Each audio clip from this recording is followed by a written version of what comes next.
펩 과르디올라라는 축구 감독이 있습니다. 스페인 국가대표 출신으로 현존 최고의 축구 감독이라는 평가를 받고 있기도 합니다. 지금까지 유럽 여러 리그들을 거치면서 자신이 맡았던 팀들을 유럽 리그 최정상의 자리에 올려놓았던 그야말로 명장입니다. 지난 2009년 그가 맡았던 스페인 리그팀 FC 바르셀로나는 유럽 챔피언스 리그를 비롯하여 국내에서 치러지는 모든 리그에서 우승을 차지합니다. 보통 이런 성적을 트래블을 달성했다 이렇게 말하더라고요. 축구 감독은 물론 선수 그리고 팬들에게도 큰 영광과 명예 자랑거리가 되는 아주 위대한 업적이라고 해요. 이 큰 업적을 완성한 날 시상식까지 다 마친 후에 이 과르디올라 감독이 운동장 한복판으로 선수들을 모두 불러 모읍니다. 그리고 그들에게 이렇게 말해요. 나는 여러분들에게 축구를 가르치는 것이 아닙니다. 나는 단지 여러분들이 축구를 얼마나 사랑했는지를 깨닫도록 도왔을 뿐입니다. 오늘 우리가 손에 든 이 우승 트로피는 나의 전술이나 능력의 결과가 아닙니다. 이것은 여러분들의 땀과 특별히 여러분들의 우정이 가져온 영광스러운 결과물입니다. 사실 아시는 분들은 아시겠지만 축구라는 경기는 그 어떤 스포츠보다도 감독의 역할이 큰 종목이라고 합니다.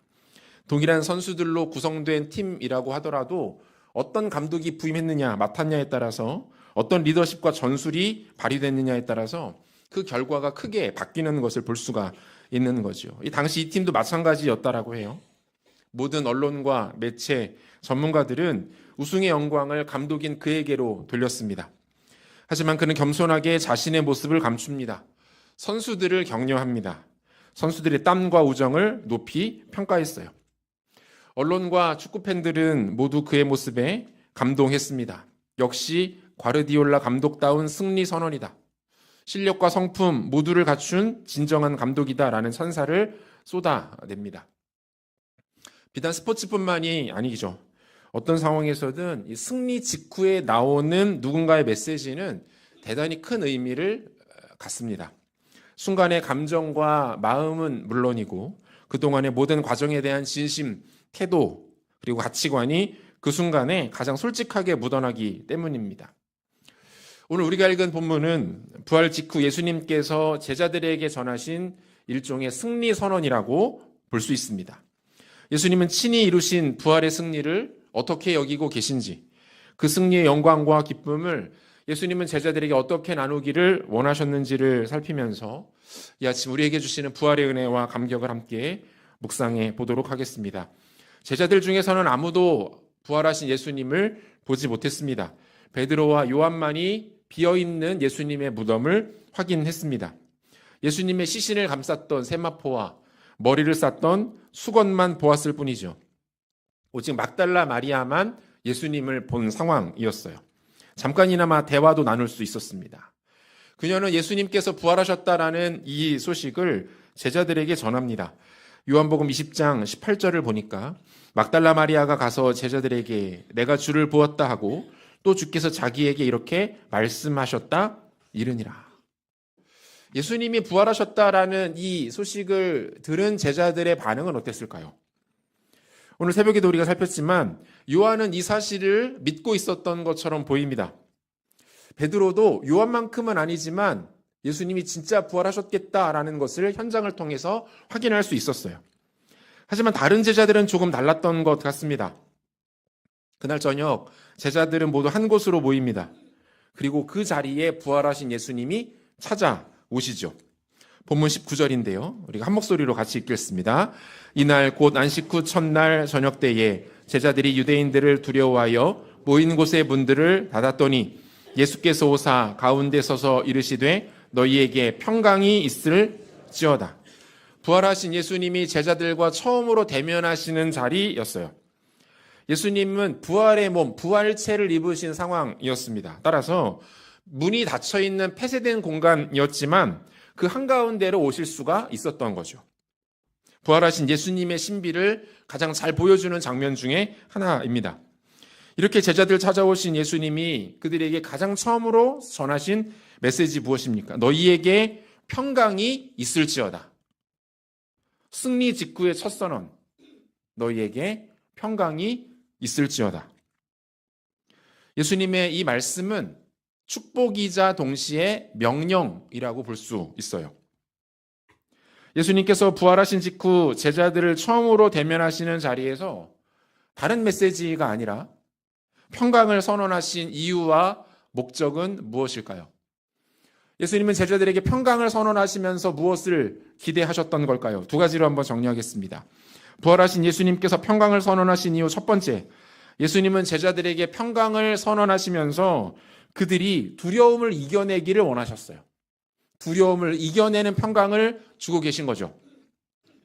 제자들은 한자리에 모였을 때 크게 두려워하고 있었습니다. 막달라 마리아로부터 예수님이 부활하셨다라는 이야기를 들었지만 그럼에도 불구하고 그들에게는 두려움이 있었죠. 왜 그랬을까요? 두 가지 이유 생각해 볼 수 있는데, 하나는 유대인들의 후속 조치가 있을 것을 두려워하고 있었어요. 사실 십자가를 앞두고 제자들이 예수님을 배신한 이유도 바로 이것이었죠. 유대인들의 주장에 의하면 그들의 스승인 예수님은 이단 사상을 가르친 이단의 수괴, 게다가 체제에 대한 반역을 저지른 것으로 밝혀져서 십자가 사형을 당하게 됐어요. 로마인들도 마찬가지겠지만 특별히 유대인들은 그들을 그대로 내버려 둘 리는 없겠죠. 예수님의 가르침과 영향력을 그야말로 발본색원, 뿌리까지 다 뽑아버리고 싶었을 겁니다. 그리고 이것은 당시의 일반적인 모습이기도 했다는 거예요. 제자들은 자신들 또한 예수님 때문에 예수님의 제자였다는 이유만으로 체포당하여 고난받고 심지어 죽게 될 것을 염려하고 있었던 거죠. 두 번째는 예수님에 대한 민망함과 괴로운 마음이 제자들에게 있었습니다. 막달라 마리아의 말대로 진짜 예수님께서 부활하셨다면 이것도 제자들에게는 매우 불편한 상황일 수 있었겠죠. 예수님 배신했잖아요. 예수님 버리고 다 떠났습니다. 그렇게 한때 모셨던 스승이 죽고 사라진 줄 알았어요. 그런데 그 예수님이 다시 살아 돌아오셨다고 합니다. 당연히 마음 가운데 심란함과 두려움이 있을 수밖에 없었을 겁니다. 이런 제자들에게 예수님 찾아오셔서 하신 말씀, 평강이 있을지어다. 이 평강이 있을지어다라는 이 문장을 헬러 원어로 찾아보면 그 문장이 매우 독특한 구조와 문법으로 되어 있는 것을 확인할 수 있습니다. 한마디로 이 문장 자체가 선포적 명령이자 실제적 부여의 형식을 띠고 있다라는 거예요. 이게 무슨 말이에요? 너희에게 평강이 이미 임했다, 허락되었다라는 사실을 예수님이 제자들에게 알려주시는 것이고, 동시에 그러므로 너희에게 주어진 이 평강을 누려라, 너희들이 붙들고 소유하라라는 명령의 의미로도 사용될 수 있다는 거죠. 어떤 학자가 이 명령을 설명하면서 창세기 초반에 나오는 하나님께서 천지를 창조하실 때의 장면을 예로 들어서 설명하는 글을 봤습니다. 하나님께서 천지를 오직 말씀으로만 창조하시잖아요. 빛이 있으라 말씀하시면 빛이 생겼고요. 물이 한 곳으로 모이고 땅이 드러나라 라고 말씀하시면 또 그대로 되었습니다. 그리고 하나님께서 천지를 창조하실 때 말씀하셨던, 명하셨던 그 내용 그대로 지금까지도 유지되고 있는 거죠. 여러분, 인간의 명령은 명령 자체가 실체일 수는 없습니다. 그죠? 명령에 대한 반응이 있어야 되고, 명령에 대한 과정이 있어야 되고, 결과가 있어야 되는 거예요. 그리고 이 모든 것이 일치되지 않는 경우들도 너무 많아요. 아무리 힘이 센 권력자가 명령했다 할지라도 그것이 실제로 이루어지지 않는 경우들도 많이 보게 됩니다. 그런데 하나님의 명령은 그렇지가 않은 거예요. 그분의 명령은 곧 결과가 되는 겁니다. 부활하신 예수님이 너희에게 평강이 있을지어다라고 명령하셨다면 제자들에게 평강은 반드시 임하게 되는 겁니다. 문제는 뭡니까? 그 명령을 받아들이는 제자들의 태도와 마음이겠죠. 하나님이신 예수님이, 사망의 모든 권세를 깨뜨리고 부활하신 예수님이 평강을 선언하셨어요. 될 수도 있고 안 될 수도 있는 그런 차원의 종류가 아닙니다. 예수님이 명하셨기 때문에 그것은 반드시 이루어지게 되는 일들입니다. 그러므로 그 평강을 받아들이는 자, 예수님이 곧 부활하신 하나님이심을 믿는 자, 그 명령이 그 말씀 그대로 나에게 성취될 것을 믿는 자들에게는 그 평강이 현실로 이루어지게 되는 줄로 믿으시기를 바랍니다. 예수님은 제자들에게 믿음을 주기 원하셨죠. 계속해서 20절 상반절 보겠습니다. 이 말씀을 하시고 손과 옆구리를 보이시니 이렇게 되어 있어요. 이 손과 옆구리를 보이셨다라는 것은 무엇을 의미할까요? 십자가에 달려 죽으신 예수님이 육체로 부활하셨다라는 것을 의미하는 거죠. 너희가 알던, 너희와 함께하던 3년간 너희와 동고동락하던 그 스승이 맞다. 내가 바로 그다라고 예수님 보여주시는 거예요. 여기서 이 보이시니라는 표현의 헬라어 원어를 보니까 에덱센이라는 단어가 쓰이고 있는데요. 이 에덱센이라는 단어는 당시에 법정에서 사용되던 단어입니다. 법률 용어였다는 거예요. 피고 또는 원고가 자신의 주장을 입증하기 위해서 재판장에게 증거를 제출하는 행위를 가리켜서 에덱센이라고 말했다는 거죠. 예수님께서 직접 자신의 부활 사실을 입증하고 계시는 거예요. 마치 법원에서 법리 여부를 다투듯 자신의 부활 사실을 제자들에게 증명해 보이고 계시는 거예요. 제자들의 반응 어땠습니까? 계속해서 20절 하반절 보니까 제자들이 주를 보고 기뻐하더라. 예수님의 부활을 직접 자신의 두 눈으로 확인한 제자들은 크게 기뻐합니다. 그들이 느꼈던 두려움, 절망감, 우울함이 평안으로, 감격으로, 은혜로 바뀌는 순간이었던 거죠. 조금 전까지만 해도 유대인들로 인한 두려움, 자신들의 배신과 실패로 인한 근심으로 가득했습니다. 하지만 예수님이 부활하셨다라는 사실을 직접 확인합니다. 그리고 그 부활의 주님은 평강을 선언하십니다. 그러자 어떤 일이 벌어집니까? 그들에게 있던 모든 두려움은 사라졌고 불안과 염려는 녹아 없어졌습니다. 그들 가운데 진정한 기쁨과 평안만이 넘쳐나게 되었다는 거죠. 18세기 활동했던 작곡가 요한 세바스티안 바흐가 작곡한 마태 순환곡이라는 오라토리오 곡이 있습니다. 이 마태복음에 기록된 예수님의 고난 그리고 십자가, 죽음의 이야기를 그 방대한 음악적 서사로 풀어놓은 명곡입니다. 저도 이번 주 중에 이 곡 찾아서 몇 번 들었는데요. 하지만 이 작품은 초연 당시 많은 사람들에게 환영받지 못했다고 해요. 이 음악적 난이도가 대단히 높았고 분량이나 표현이 워낙 방대했기 때문입니다. 그래서 나중에는 이 곡이 사람들에게 잊혀지다 못해 이 악보 자체가 고기를 싸는 포장지로 사용될 정도로 사람들에게 외면당하고 잊혀진 곡이었습니다. 그렇게 약 100여 년의 시간이 흘렀을 때 당시 젊은 작곡가이자 음악가였던 맨델스 존이 이 곡을 다시 찾아냅니다. 그는 이 곡의 가치를 알아봅니다. 수년간의 준비 작업 끝에 이 곡이 초연된 지 정확하게 100년 만인 1829년 3월 1일 부활절을 앞두고 마태순환곡을 다시 무대에 올리게 되죠. 이 준비하는 과정에서 맨델스 존이 아주 큰 두려움과 근심에 빠졌었다고 해요. 우선은 이 곡 자체가 말씀드린 것처럼 대단히 방대하고 난해했기 때문입니다. 연주자들과 성악가들도 곡을 소화하는 것을 너무 힘들어했다고 해요. 곡의 완성도를 맞춰가는데 아주 크게 고생을 하게 됩니다. 그런데 사실 더 큰 문제는 따로 있었어요. 맨델스 존은 유대인이었는데요. 당시 독일에서는 유대인들에 대한 부정적 편견이 매우 심했다고 합니다. 독일 교회와 목회자들 중 일부는 맨델스 존이 유대인이라는 이유만으로 그의 공연을 막아야 한다, 그가 공연을 못하도록 해야 한다라는 주장을 펼치기도 합니다. 하지만 그는 부활하신 주님을 의지하며 이 모든 공격과 위기를 견뎌냅니다. 100년 만에 공연된 마태의 순환곡은 큰 성공을 거두게 되죠. 청중들의 마음에 깊은 감동과 은혜를 남기게 됩니다. 공연이 모두 끝난 후 맨델스 존은 평소 자신과 가깝게 교제하던 한 친구에게 이렇게 간증했다고 해요. 세상이 버린 이 거룩한 곡을 부활시키기 위해서 하나님은 세상으로부터 멸시받는 유대인 청년을 쓰셨다네. 지금 내 마음에는 비난에 대한 두려움 대신 말할 수 없는 평강과 기쁨이 넘쳐나고 있네. 주 안에 사랑하는 성도 여러분, 예수님의 부활은 그 사실만으로 우리의 모든 상황을 능히 바꾸시는 능력이 되는 줄로 믿으시기를 바랍니다. 예수님의 부활을 믿고 고백하는 모든 자들에게는 어떤 일들이 일어나게 됩니까? 사망과 죽음은 생명으로 변화됩니다. 두려움과 염려는 바뀌어 기쁨과 평강이 찾아오게 됩니다.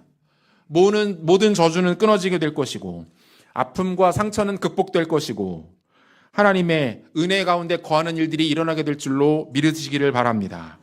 바라기는 예수님의 부활은 그 사실을 믿고 의지하는 자들에게 최후 승리와 영광을 허락하는 단 하나의 유일한 권세, 우리 가운데 참된 평강을 주는 유일한 진리인 줄로 믿으시고 평강의 선언이 나의 것인 줄 알고 부활의 평강 가운데 온전히 거하시는 그 평강으로 말미암아 두려움을 이겨내시는 지혜로운 성도님들 되시기를 축원합니다. 부활하신 예수님께서 평강을 선언하신 이유 두 번째, 예수님은 제자들에게 평강을 선언하시면서 그들이 사명 감당하기 원하셨습니다. 예수님이 두 번째로 평강을 선언하시죠. 본문 21절 우리 한 목소리로 같이 읽겠습니다. 예수께서 또 이르시되 너희에게 평강이 있을지어다. 아버지께서 나를 보내신 것 같이 나도 너희를 보내노라.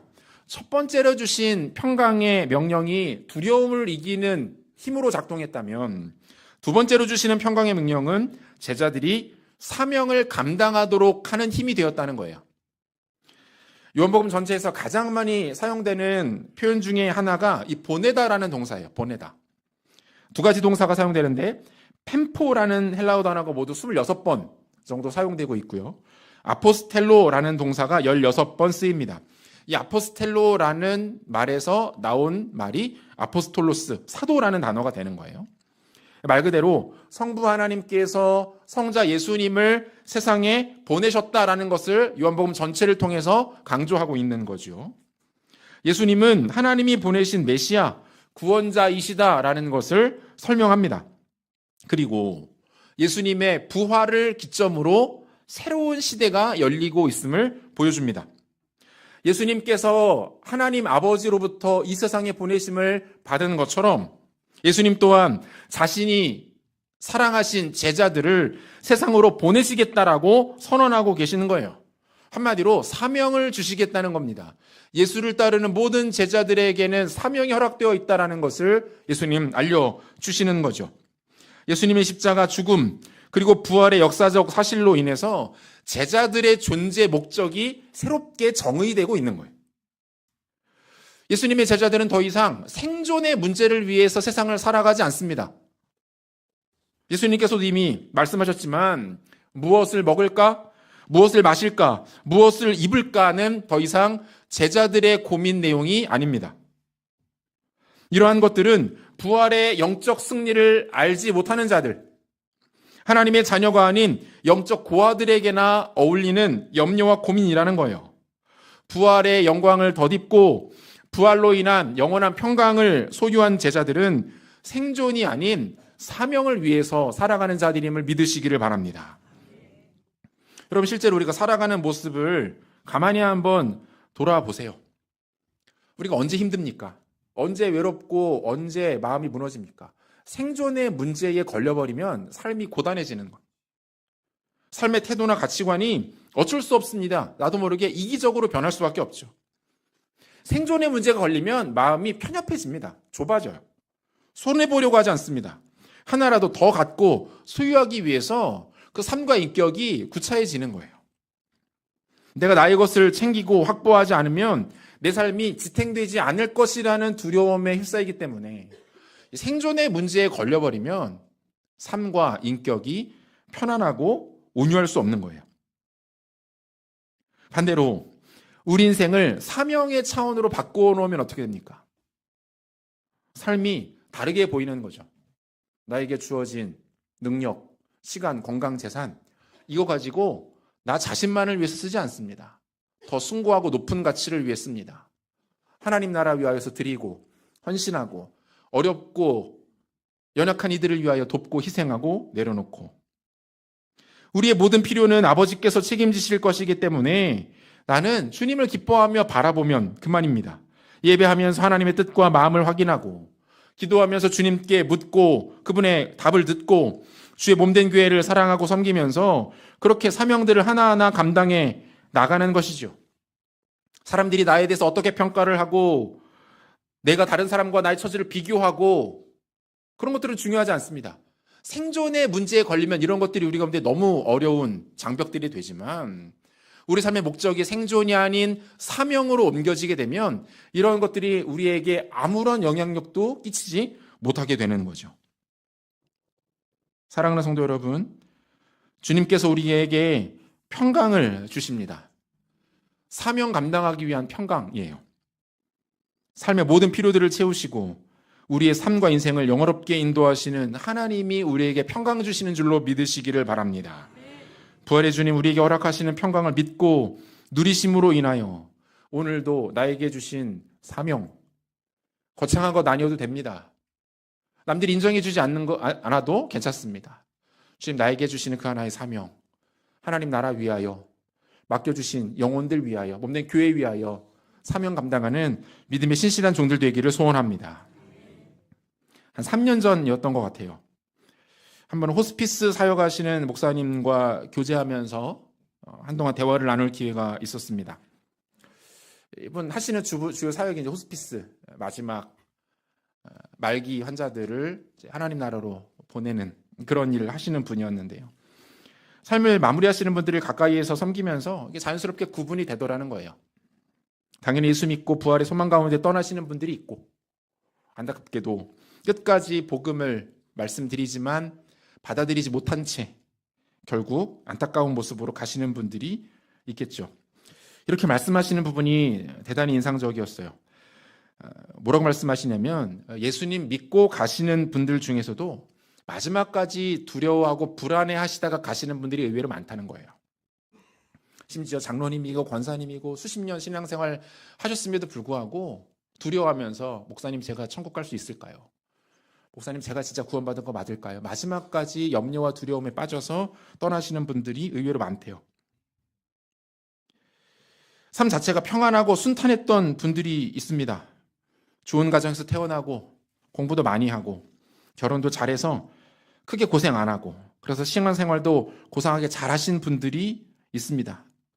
그런데 그런 분들 중에서 이상하게 불편하고 두려운 마음으로 삶을 마무리하시는 분들도 많다는 거예요.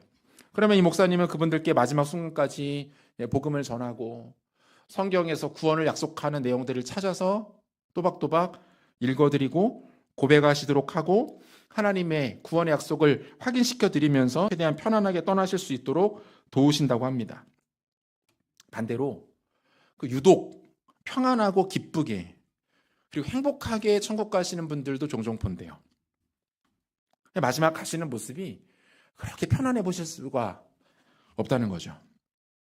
행복해 보이고 웃으면서 정말 여유 있게 기쁨으로 그렇게 천국 가시는 분들을 종종 본답니다. 그런데 목사님이 쭉 살펴보니까 이렇게 편안하고 기쁨 가운데 천국 가시는 분들에게 중요한 특징이 하나가 나타났는데 그 중요한 특징은 그분들의 인생이 얼마나 유복했는지가 아니었다요. 얼마나 고난을 적게 받고 고생을 덜 했는지도 아니었다는 거예요. 인생에서 어떤 업적을 이루었고 어떤 기쁨을 누렸고 자녀들이 지금 다 잘 돼서 장성해 있고 이런 거 아니었대요. 그분이 마지막 순간에 그분들이 하는 고백을 들어보면 자신들이 하나님 앞에 어떻게 충성했는지를 이야기하시는 분들이 많았더라는 거예요. 목사님 제가 이러한 일을 했어요. 제가 하나님 맡겨주신 거 그거 별거 아닌데 제가 그거 꾸준히 했습니다. 제가 부족한데 그거 하면서 나름 은혜 가운데 살아왔습니다. 남들이 볼 때는 정말 평범하고 보잘것없는 것들인데 그런데 주님이 나한테 그거 맡겨주셔서 마지막까지 순종했다는 거예요. 사명 감당했다는 거예요. 주신 사명 다 감당하고 할 일 다 마치고 다 훌훌 털고 가니까 평안하게 가질 수밖에 없는 것 같더라 라고 말씀하시는 이야기를 들었습니다. 이야기를 듣는데 제게 큰 감동이 있었어요. 저는 사랑하는 성도 여러분, 이게 맞는 거 아닙니까? 한번 태어나서 이 땅 살아가면서 그리스도로 인하여 구원받고 하나님의 자녀 되어 살아가는 우리에게 마지막 모습이 이래야 하지 않겠습니까? 거창하고 대단한 것들을 추구할 필요 없습니다. 그래봐야 앞으로 20, 30년, 40, 50년 누리다가 다 사라질 것들 아닙니까? 천국 가면 그만인 것들 아닌가요? 그거 싸가지고 짊어지고 갈 겁니까? 천국 가면 그거보다 비교도 안 될 정도로 더 좋은 것들이 우리를 잔뜩 기다리고 있는데요. 그게 뭐가 그렇게 중요합니까? 하나님 주시는 평강 누리면서 지금 나에게 주신 사명 감당하는 것이 복된 인생인 줄로 믿으시기를 바랍니다. 주님이 나를 필요로 하시는 곳에 보내시고 세우실 때에 여러분 이것저것 너무 따지고 계산하고 그러지 마세요. 왜 문제가 없겠습니까? 어떻게 다 쉽고 평탄하겠을까요? 내가 생각할 때 더 좋은 방법, 더 좋은 길도 있어 보이겠죠. 그런데 그런 거 고려하지 않고 부르시는 자리로 단순하게 순종하며 나가는 겁니다. 그 자리에서 나에게 허락하신 재능, 지혜로 기도하며 그거 감당하면 그것만으로도 그 인생은 복된 인생인 줄로 믿습니다. 여러분 그것이 제자의 삶이에요. 예수님 사망과 세를 깨뜨리고 부활하심을 통해서 우리에게 이러한 삶의 길을 열어놓은 줄로 믿으시고 그 복된 길, 지혜로운 길, 믿음의 길로 힘있게 나아가시는 지혜로운 성도님들 되시기를 축원합니다. 부활의 주님은 궁극적으로 우리에게 평강 그 이상의 것 주기를 원하십니다. 그것은 바로 성령이시죠. 자신의 인격, 자신의 영을 보내주십니다. 본문 22절인데요. 한 목소리를 같이 읽겠습니다. 이 말씀을 하시고 그들을 향하여 숨을 내쉬며 이르시되 성령을 받으라. 예수님이 제자들에게 마지막으로 성령을 약속해 주십니다. 그런데 여기서 중요한 것은 이 성령을 주시는 방법이에요.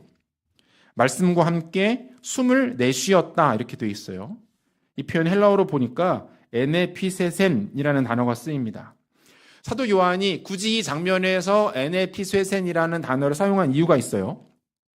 이 장면을 읽는 사람들로 하여금 어떠한 한 장면을 떠오르도록 하기 위함이었는데 그 어떤 장면이냐면 하나님께서 흙으로 인간의 외형을 만드신 후에 그 코에 생기를 불어 넣으시는 장면과 지금 예수님이 제자들에게 성령을 허락하시는 장면이 같은 모습으로 나타나요.